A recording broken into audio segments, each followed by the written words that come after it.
Phishing, smishing, and quishing. Oh my. ConnectWise is updating to something awesome, and Google is pushing Aquarius and Virgo aside and launches Gemini Ultra. These stories and much more on today's episode of MSP Dispatch.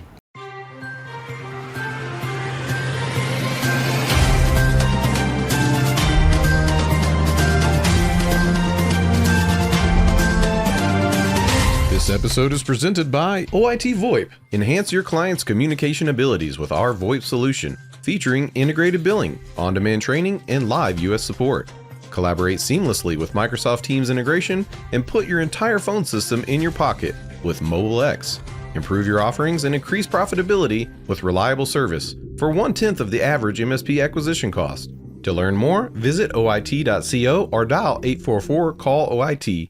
Good morning and welcome to the February 13th episode of MSP Dispatch, your source for news, community events, and commentary in the MSP channel. I'm Tony Francisco and joined by my amazing host, but I'm the co-host, but today he's the host. Anyway, Ray Orsini, how the heck are you doing, brother? Tell me what's going on. I'm tired. We are both tired. We're so tired. This on what should be a federal holiday the day after Super Bowl. I know you just got back from Mardi Gras.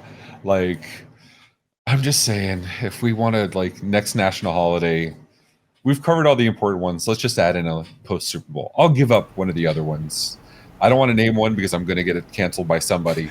But I don't care. Give up my birthday. You know what I mean? Oh, man. We were recording this the day before. You got no sleep. You've been up all day. And then I was literally in a float in Mardi Gras just a few hours ago.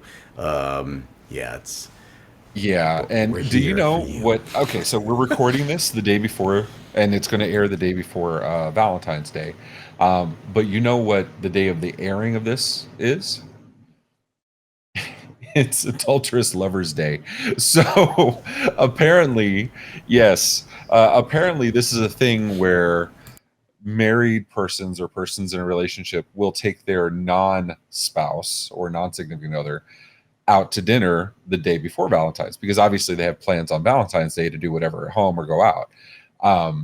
Some of the reports, some of the tweets from these restaurants are hilarious because they'll talk about the same person. Let's use man, for example. We'll coming take the in girlfriend twice on one night and then go the next day with the wife and then go the next day. I mean, yes. So, but you know what? So to bring this back full circle, you and I have had a bromance for years now, and I'm very happy to spend Adulterous Lovers Day with you. That is awesome. And it's the best part. It's the day before my birthday, so I don't even know how to. That's right, because Tony Francisco is born on Valentine's Day, because why wouldn't Tony Francisco be born on Valentine's Day? That makes absolute sense. So happy pre-birthday to you, my friend. Thank you. And let's get into some squishy, quishy stuff. We also call it, what's that called? The news.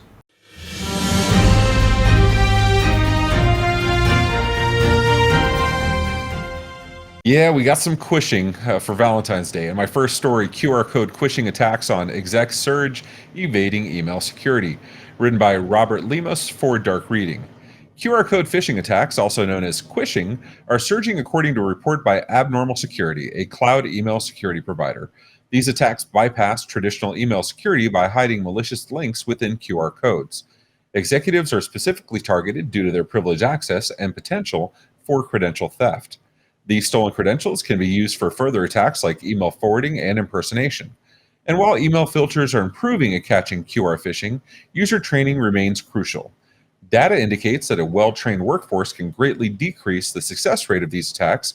For example, only 5% of users respond to phishing attempts within the first few minutes.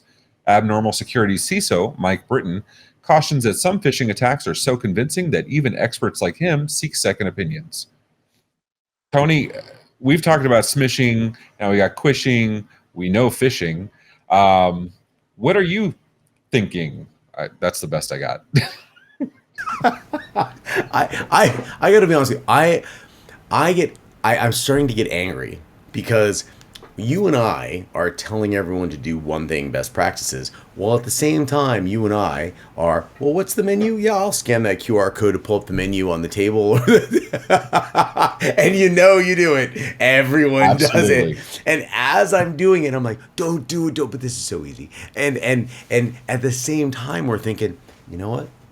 I could scan this and then go print my own and then stick it over that so it looks and feels and then yeah. So if you want to talk about, and I don't mean to spook anyone on the call and involve you. By the way, I have my own, there's a Groupon for my therapist to help me with the neurotic. I thought we were just doing a GoFundMe at this point. No, we're way past that. They said, listen, there's something wrong with how much revenue you're driving through this. There's no way you're consuming it. Oh, you are. It's on therapy because you're in a security podcast. I understand. So, but this is the man in the middle, though. Think about the man in the middle concept, where conceptually, you and I go take a picture, we scan it, we replace the QR code for our own, which not only does a slipstream data grab, pixel insert, and then redirects you back to the menu that you were looking for, but it does it over and over and over and over. It is a man-in-the-middle attack, and it is completely voluntary. But, okay, before we go with the world is on fire and run around don't mess up my my therapist tell me. I'm going to give a little love because your birthday and Valentine's are coming up. So I've never had a phone that if I scanned a QR code, it didn't give me the URL first. I've never had one that just went straight to whatever URL they were talking about or straight to whatever application. It's URL shortening. Me the URL. What about URL shortening? Yeah, you have URL shortening. Absolutely true. And this is where a couple best practices just kind of save your bacon or get you close enough to saving your bacon, right? So on the viewer side, look at the QR code. If it's a bit.ly or if it's a short link, which it may very well be, I don't like shorteners. Now we use shorteners. I don't like shorteners. Now to be fair, the shorteners we use are branded. So you know where it's coming from. No different than using Entra, Azure, whatever you're doing. You want to brand the login screen. So when you're doing OAuth, you know the login screen is your organization, not somebody else's. On the vendor side, I would like to invite all the vendors. Put the URL on the QR code sticker. There's no reason you can't. Your QR codes are ridiculously resilient. You can screw up like 75% of the QR code and it still works. That's why they're so effective. They're better than barcodes. So that's why you can see images sometimes, or you'll see like backgrounds or text on it. Put the URL. And just like that, QR codes can hold a lot of text. So there's really no reason to use shortened URLs on a QR code. The user's not reading it. They're not typing it. Just put the whole URL. And in cases where you can't do that because you're at Chili's and you really, really, really want that margarita, use somebody else's phone.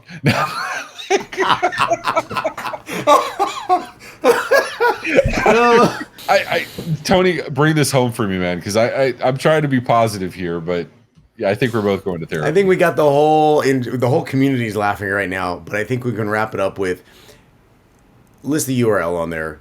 Be aware that there are some mechanisms that could bypass the optics of something that is so simple and easy to use, and educate your users. That's all of them, yourself included. I think that's the wrap up. Tony, so while we're mulling that and while I'm booking my next therapy appointment, we haven't talked about AI in at least 30 seconds. You have any stories about AI to get us back on track? I think I do. Let's do it.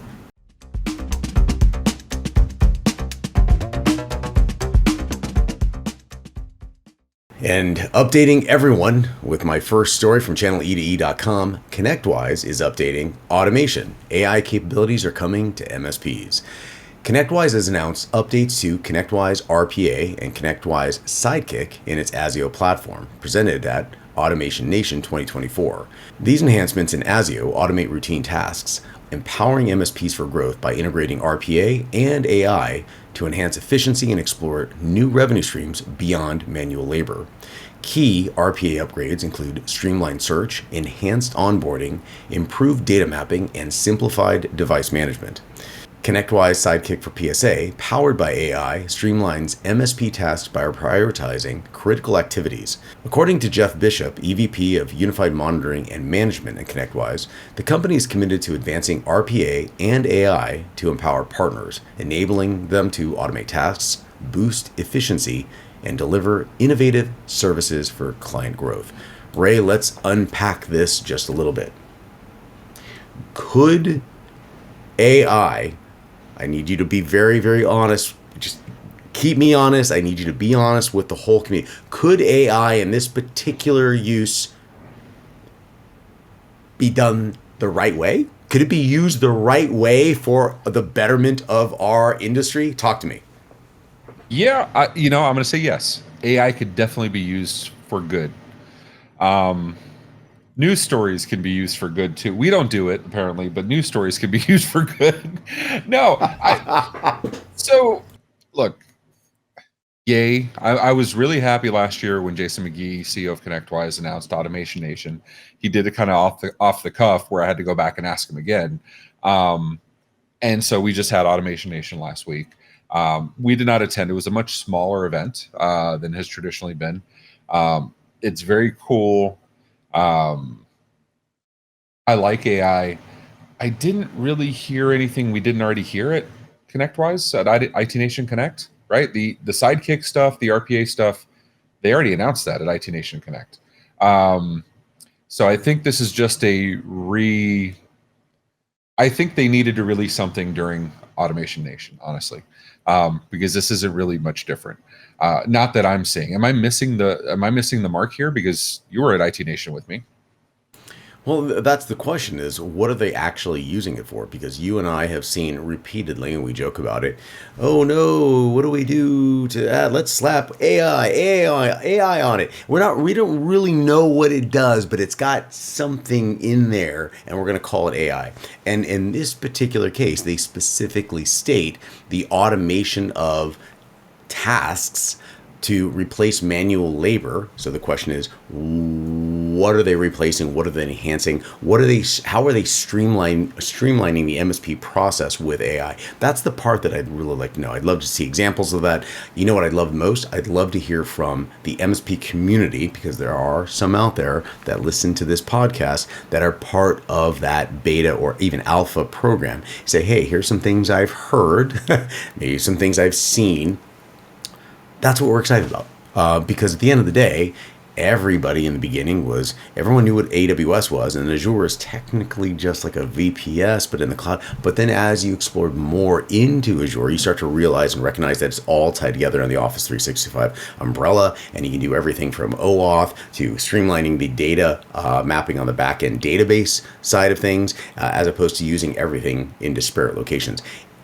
I think ASIO is kind of going in that same direction. If they're implementing AI as kind of an overarching component to help the automation and the connective tissue along the way of everything that ConnectWise has, that's a huge win, and I'd love to hear about it. I agree with you. I just hate that a lot of the automation that's needed in our space, I feel, could easily be done even without AI. It's a bunch of logic statements. It's a bunch of if-else. And let's be honest, a lot of AI is really just if-else. And what kills me is a lot of the things that we're proposing for AI to do, I would argue we could have done years ago. We had the ticket data years ago. When this happened, what did we do? If it's this operating system, what do we do?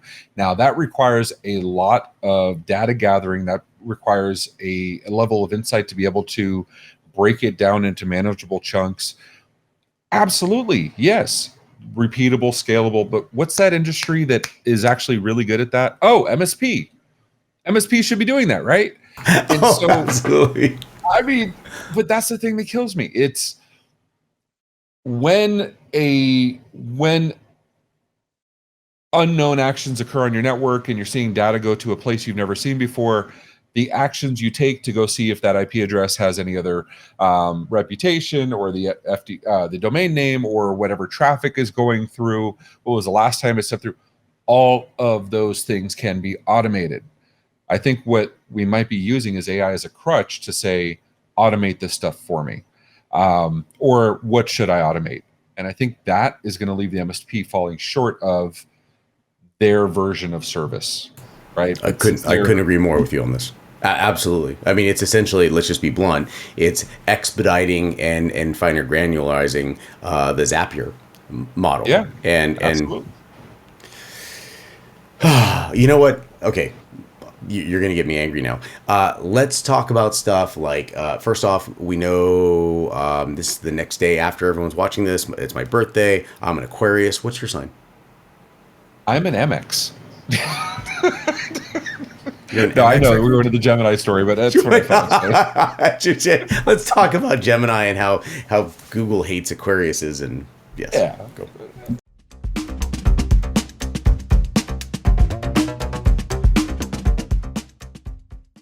Yeah, we're getting all down with the signs, with Google launching its Gemini Ultra.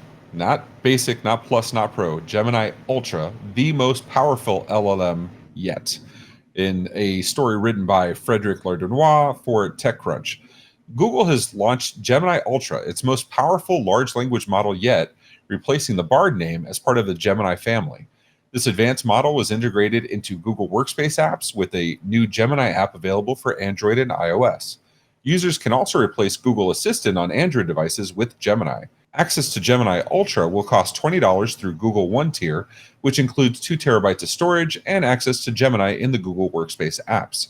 Gemini Ultra 1.0, the flagship model, excels in various tasks and supports multi-model conversations, including image discussion. Priced at $20 per month, it is accessible through the Gemini Advanced plan, along with other Google One Premium benefits. Further, existing Google One subscribers can enjoy a free 2-month trial of the AI Premium plan. So, are you giving up ChatGPT Premium for Gemini Ultra? Does it work better when the mountains turn blue? How does this work? What are you getting excited about this? Okay, so raise your hand if you're an OpenAI Pro member. I mean, I pay. You pay. I don't keep your hand down. And there are benefits. I'll be the first to say that I do not truly, flex everything I can with the power that's available. But I play around. I play around just enough to understand what the capabilities are for my particular use case. But I'm also under the impression that there's going to be an evolutionary process that's about to accelerate, and I want to get to know what I'm doing gradually to kind of see where we're going to be versus where we are right now. And let's just be blunt about this, Google is copying the $20 per month model.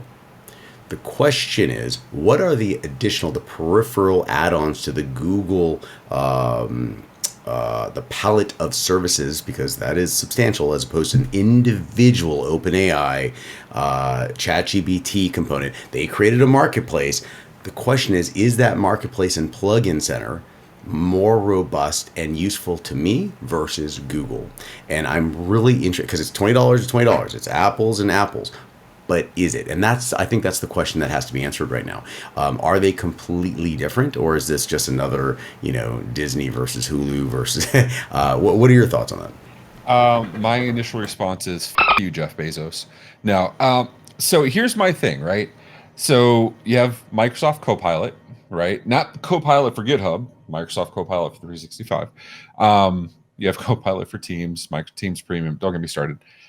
And we discussed on a previous episode where they're charging for these things separately. Eventually, they'll incorporate them. They're likely to incorporate them into the suite offerings, right? Business Premium, Business Standard, the E3, E5s, and then raise those prices commensurately. Amazon does this, right? How many of us signed up for Amazon Prime at $69 or $79 a year just for the free 2-day shipping? And now it's like $199 a year. But I get really crappy shit. Wait, hold on. Is it really? It's something ridiculous. Let me see. Dylan, why are you going to make me mad now? And this is exactly what we talk about how things slip in so gradual. You have this ambient component, and not to completely, while you're looking that up, I just learned that people on OnlyFans create an OnlyFans account because they know that they can charge $4 to $5 per month, and then they just stop publishing because people forget that they have the subscription, and they're pulling in between $20,000 and $100,000 per month. Per month. I'm like, that's it. I'm going OnlyFans. That's what you need to see. An old IT guy, like blah blah blah. And yeah, we just need one video. I mean, apparently you just need one video. Now, so I'm looking it up. Amazon Prime is $14.99 a month, which comes to, what's that? 15 times 10, $180 a year, or $139 a year if you pay it up front. Thought it was $50. It was $50. And so this with Google seems to be the same thing. The reason that bothers me is because, tell me you combined Netflix and Amazon Prime and that was worth it. Cool. My Amex gives me Walmart Plus, which gives me Peacock. Cool. I'm down for that. Google, we have Google Fi, so I have a Google One subscription, which gives me a ridiculous amount of storage and all this other stuff. So if they want to include it in there, cool. If they're going to raise the price for something I didn't ask for and something I can go to Claude.ai and get better results from, no, thank you. And that's where my real concern is, because let's be honest, we're absolutely in the fuck around and find out phase of AI, right? And so they're throwing it at everything to see what happens. That's why we have so many stories on AI. It's not because, well, we are in love with AI, let's be honest, but because they're literally putting it in everything. We covered AI in Notepad, for God's sakes. So putting this stuff into these platforms before it's actually ready, but they're okay to charge for it because they got to pay for R&D, I take quarrel with that. I absolutely don't tell me Amazon Music is worth paying an extra $20 a year for on Amazon Prime. You know what I'm saying? Now, YouTube Red, I've been paying that since it first launched it. I don't know. MSPs, tell me what you think. I'm going to go wax poetic for another 25 minutes if you let me. I'd rather hear from you. And actually, Tony, I'd rather hear your notables. You got something for me? I do. Let's jump into them.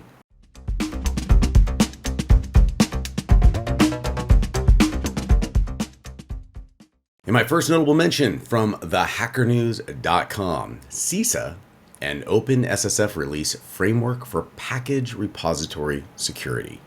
The U.S. Cybersecurity Infrastructure Security Agency, that's CISA, and OpenSSF have jointly released the principles for package repository security framework.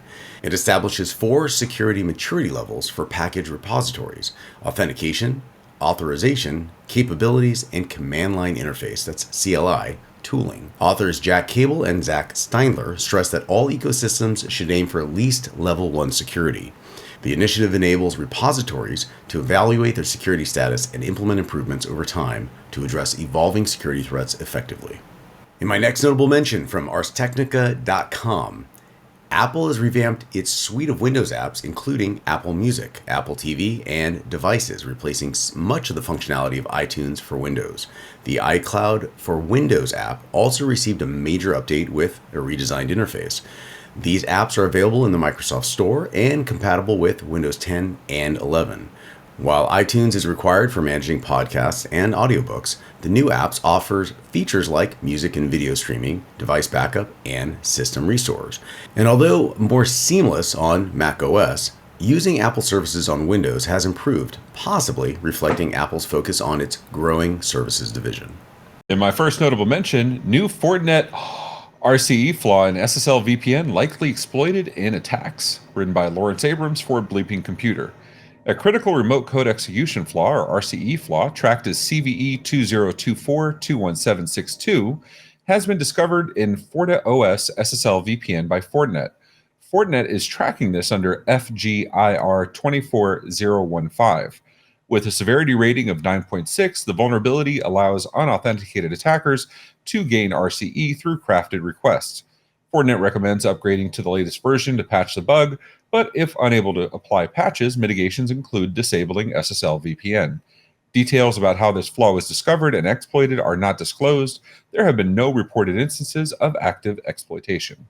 In my second notable mention, Notion acquires privacy-focused productivity platform Skiff, written by Ivan Mehta for TechCrunch. Notion expands its privacy-focused offerings with the acquisition of Skiff, a platform offering end-to-end encrypted file storage, docs, calendar events, and email. Founded in 2020 by Andrew Milich and Jason Ginsberg, Skiff raised $14.2 million from investors like Sequoia Capital and Alphabet chairman John Hennessy. While initially a secure alternative to Google Docs, Skiff also developed calendar and email solutions. Moreover, Skiff has officially announced its merger with Notion, detailing a 6-month shutdown plan. They clarified that user accounts won't be converted to Notion accounts, but offered an easy data migration option.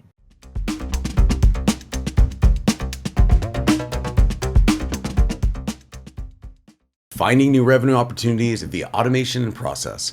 Join us for our upcoming webinar Monday, March 4th at 1 p.m. Eastern Standard Time, where industry experts from ZenContract, ImiBot, and Security Studio will share actionable insights on unlocking new revenue streams via automation and process optimization. Moderated by Ray Orsini, the discussion will cover topics such as leveraging automation tools, enhancing security measures, updating client contracts, and identifying fresh revenue opportunities. Register now using the link in the show notes to secure your spot and gain valuable strategies for maximizing efficiency and profitability. There are plenty of amazing upcoming events taking place across the community, so let's see what's happening this week. Running Monday through Friday of this week, an in-person event, NerdioCon 2024 in Punta Cana, Dominican Republic. And another in-person event this week, running the 13th through the 15th, MSP Expo East in Fort Lauderdale, Florida. And also running the 13th through the 15th, another in-person event, 7-Figure MSP Live in Chandler, Arizona. And coming from the MSP Media Network this week, we have tomorrow at 10 a.m., AI Roundup is back for episode 60 with new AI legal developments. And then a special standalone episode of MSP Dispatch for you on Thursday the 15th at 10 a.m. Eastern. And as always, on Fridays at 11 a.m. Eastern Time, MSP Community Live will be back for another episode about your favorite threads in the MSP community.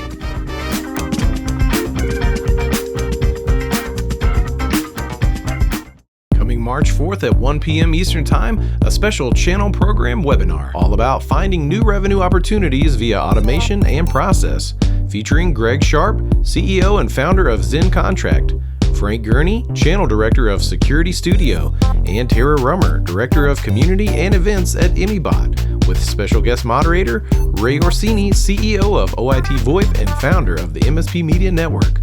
Follow the link in the show notes to save your seat and learn proven strategies to increase your monthly recurring revenue.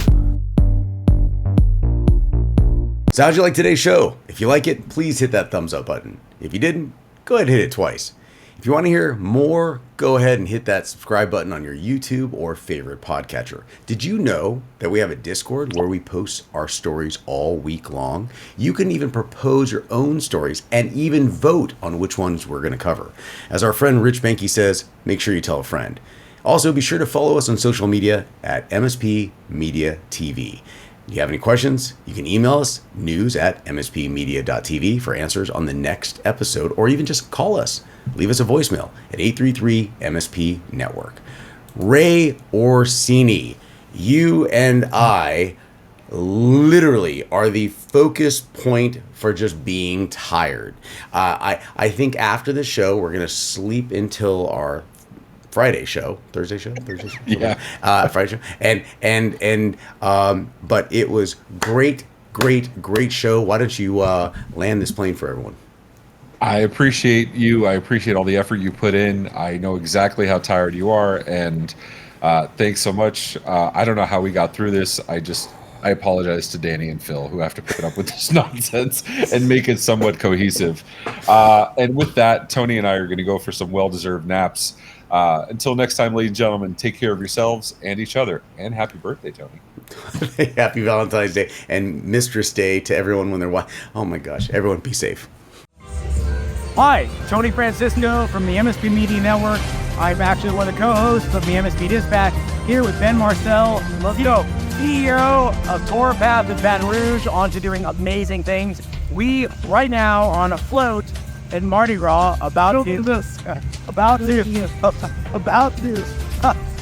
take off and from Mardi Gras. Yeah, let's go. MSP Dispatch, MSP Media Network, rock on. Happy Mardi Gras. Happy Mardi Gras, everyone.